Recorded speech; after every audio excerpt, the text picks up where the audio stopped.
how to download a file from Creative Fabrica.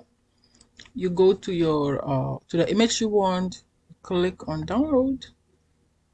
It will be downloaded into your computer. You go into your computer. Here is our zip file. I will click on it and I will go to extract all, and I extract it.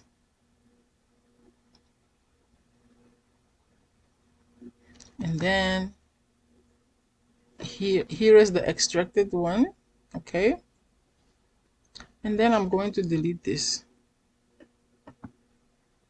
and then I have it here. When I select it, you'll come in here. Let me check properties. Quite big image, but here it is in my computer. Thank you for watching.